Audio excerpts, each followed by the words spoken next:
Oke bro, pada kesempatan di video kali ini saya akan membahas tentang masalah pada bagian keras ya, keras Vespa.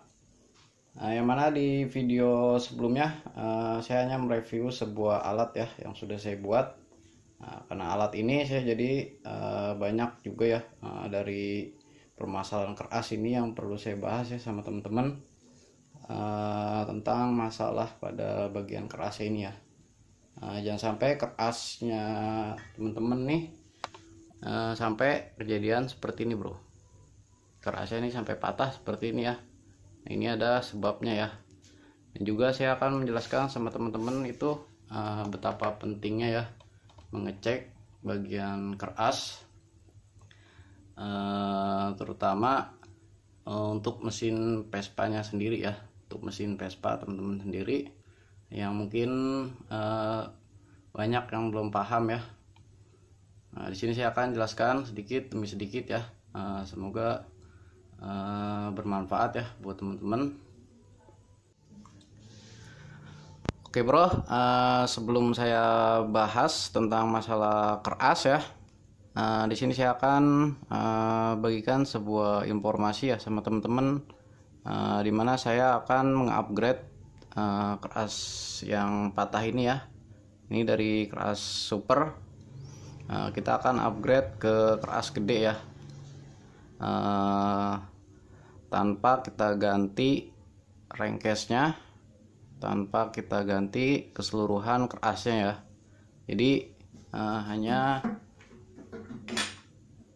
keras yang sebelah kanan aja yang kita ganti. Jadi kita tinggal bubut bagian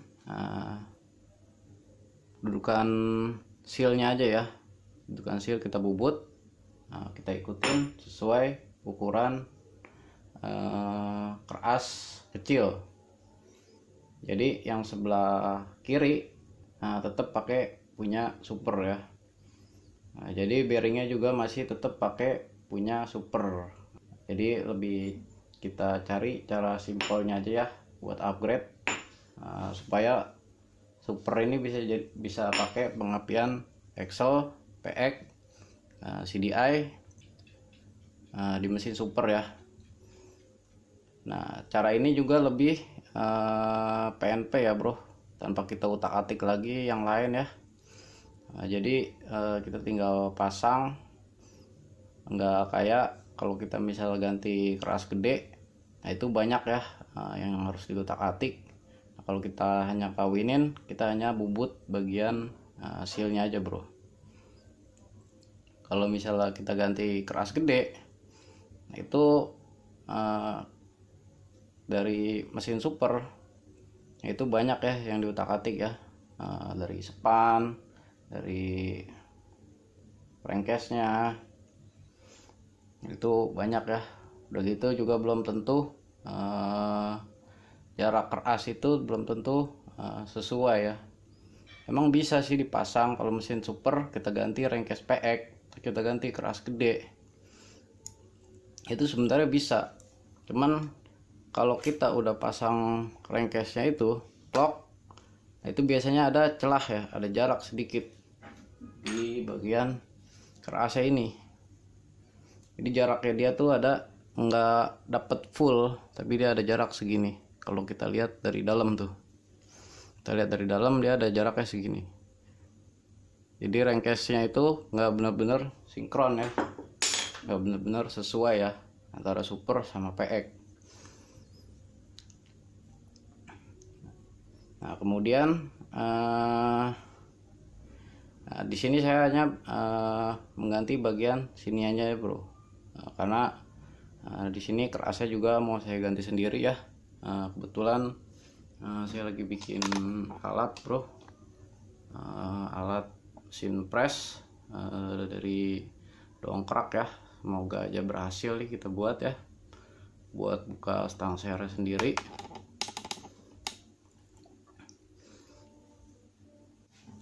Oke bro, mungkin begitu aja ya informasi yang sudah harus yang saya perlu bagikan ya sama teman-teman, tentang bagaimana cara saya itu mengupgrade keras gede pada mesin super ini ya. langsung aja ya, kita ke pokok permasalahan ya, tentang masalah-masalah pada bagian keras ya, dan juga cara-cara untuk mengecek kerusakan-kerusakan pada bagian keras ini bro. Karena salah satu jantungnya mesin ini ada di bagian keras ya, salah satu fungsi utamanya ya. Mesin itu berisik, gampang getar, gampang dari pengisepannya itu bagus atau enggak, ini pengaruh dari sini semua ya.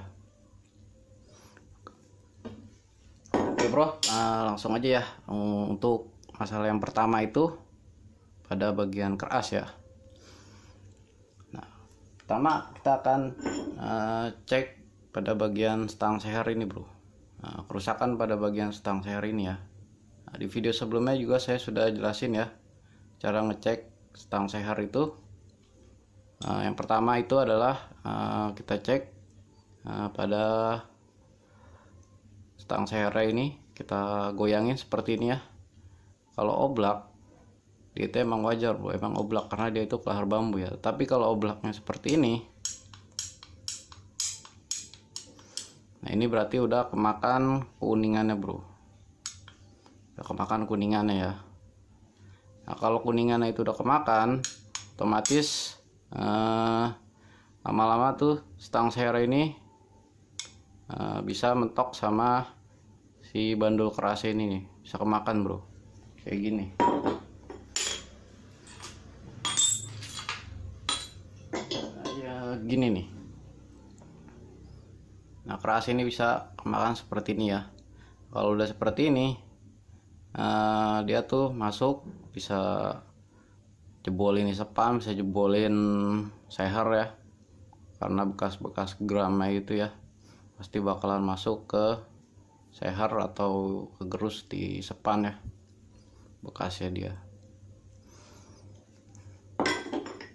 Nah kalau udah seperti ini, tetapi kerasnya itu bagus, nah kita cek seperti ini. Nah keras itu bagus, teman-teman hanya cari kuningan aja seperti ini ya. Kuningan kita cari, bawa lagi ke tukang bubut, minta dipasangin beginian lagi bro. Atau ada yang nggak kepasang, sebelumnya emang nggak kepasang ya, entah itu dari sononya apa emang udah kemakan bagian kuningannya ini, itu diganti lagi seperti ini. Nah, itu untuk ngecek bagian stang seher di bagian sini ya. Nah kenapa stang seher itu bunyi kalau kita ketok seperti ini cara ngeceknya? Karena di sini ada kelahar bambu ya. Sebenarnya kalau kemakan itu dia ada jarak spasi antara kelahar sama rumah piring ini, makanya dia bikin mesin berisik. Sebenarnya cuma bikin mesin berisik doang ya kalau ininya rusak. Kalau pengaruh sama mesin kayaknya cuman di bagian langsamnya aja bro. Biasanya langsamnya itu kalau mau mati biasanya suara bunyi berisik ya. Kalau Vespa mau mati klek-klek, biasanya di sini ada bunyi dari sini nih.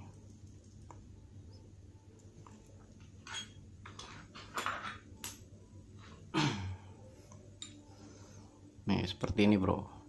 Ini kelas salah satu kelahar bambu yang udah rusak ya, tapi stang seher ini masih bagus.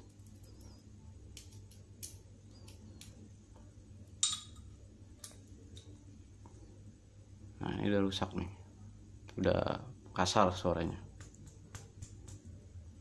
Nah, kalau masalah ini sebenarnya nggak begitu ngaruh ya, karena paling suaranya kasar doang kalau bunyi. Kalau bearing ini udah kena ya. Yang jadi masalah tuh ya kalau presan kuningannya ini kayak seperti ini udah nggak ada atau udah kemakan ya kuningannya. Nah, itu pengaruh sama stang seher ini. Stang seher bisa kegerus sama bandul kerasnya ini bro. Kemudian kalau teman-teman udah bongkar mesin seperti ini, Nah, teman-teman cek juga ya di bagian sininya nih, bagian sini. Nah, entah itu kelar bambunya atau stang sehar ini juga bisa kena ya. Ini juga bisa bikin mesinnya itu jadi berisik di bagian sini, bagian sini. Bagian sini juga, tapi jarang ya kalau bagian sini rusak nih, jarang. Sering berisik tuh ya di bagian sini karena olinya itu cuman sedikit ya, celahnya itu buat masuk oli itu celahnya sedikit bro. Nih, celah buat masuk oli ke dalam ini sedikit ya tuh, makanya dia gampang kena karena kekurangan oli, kekurangan pelumas ya masuk dibanding yang ada di sini. Oli sini keisi terus olinya. Nah kemudian untuk mengecek pada bagian keras ini bro. Nah jangan sampai keras ini bisa patah seperti ini ya. Nah biasanya keras itu kalau udah nggak setter itu biasanya mesinnya itu getar itu udah parah ya. Nah kalau mesinnya di sini oleng itu biasanya karena sering dibukanya itu digetok ya, buka magnet biasanya itu digetok. Nah awalnya dari sini yang oleng bisa sampai sini ya, itu oleng. Apalagi kondisi mesin lagi panas, itu rawan banget ya kalau misalnya buka magnet itu digetok langsung di bagian sininya nih buat buka magnet. Biasanya tuh sering banget kejadian seperti ini tuh kalau di mesin super atau di mesin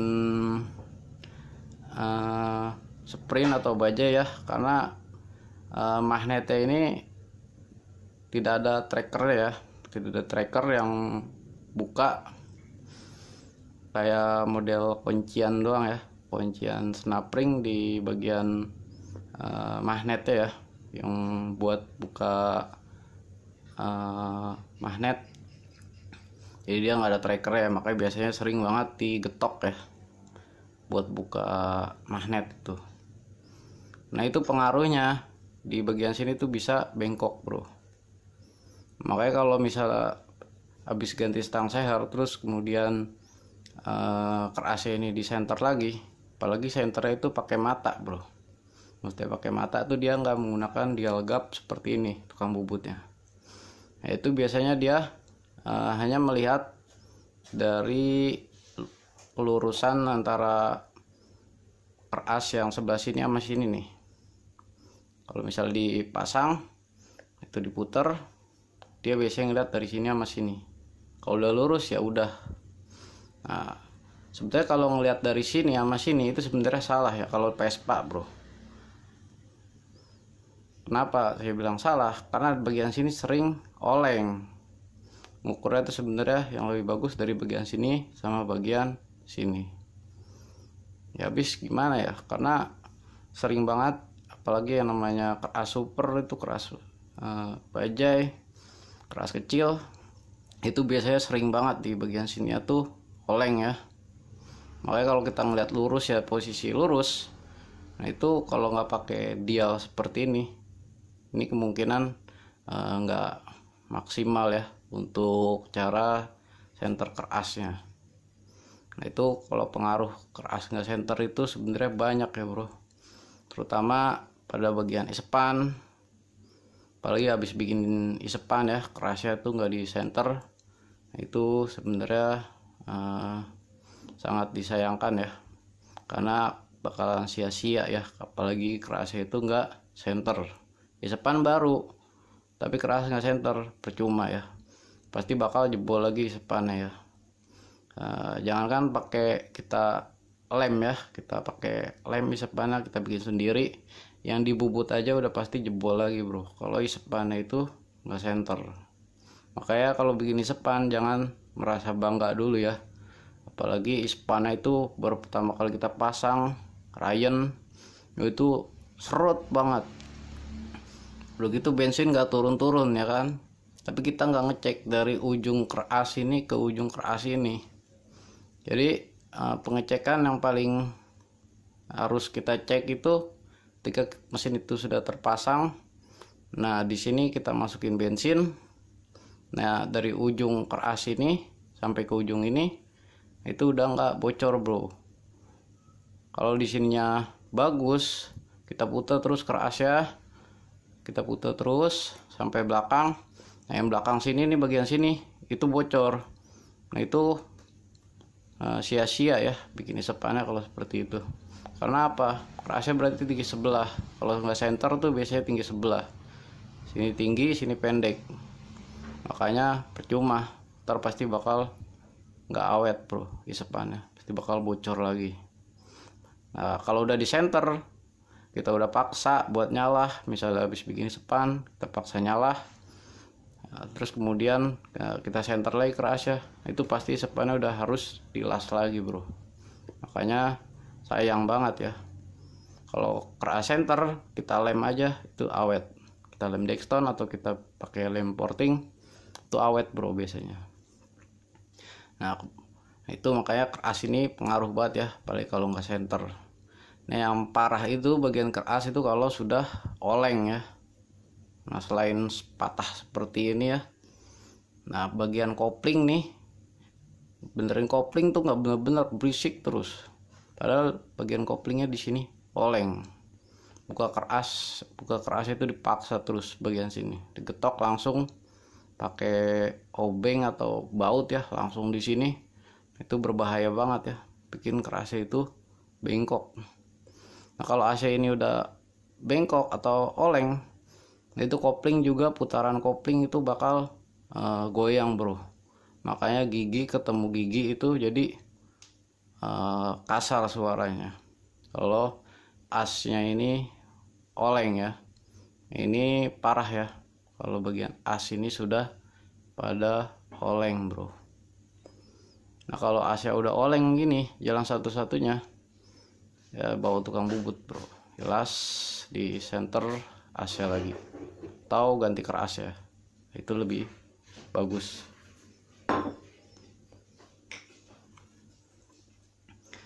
Dan untuk pengecekan kayak bagian seal dan juga bagian bearing itu juga harus dicek dan diukur langsung dari bearingnya atau dari bagian sealnya ya. Oke bro, mungkin begitu aja ya yang perlu saya sampaikan sama teman-teman. Mungkin bermanfaat ya buat teman-teman yang mungkin banyak belum paham tentang Vespa atau lagi pusing ya sama mesin, habis turun mesin atau lagi bongkar mesin tapi nggak bener-bener. Makanya kita lihat dulu cara kerja mesinnya ya, kerusakannya di mana, yang dibenerin yang mana. Oke bro, mungkin begitu aja, semoga bermanfaat. Mohon maaf jika ada salah kata.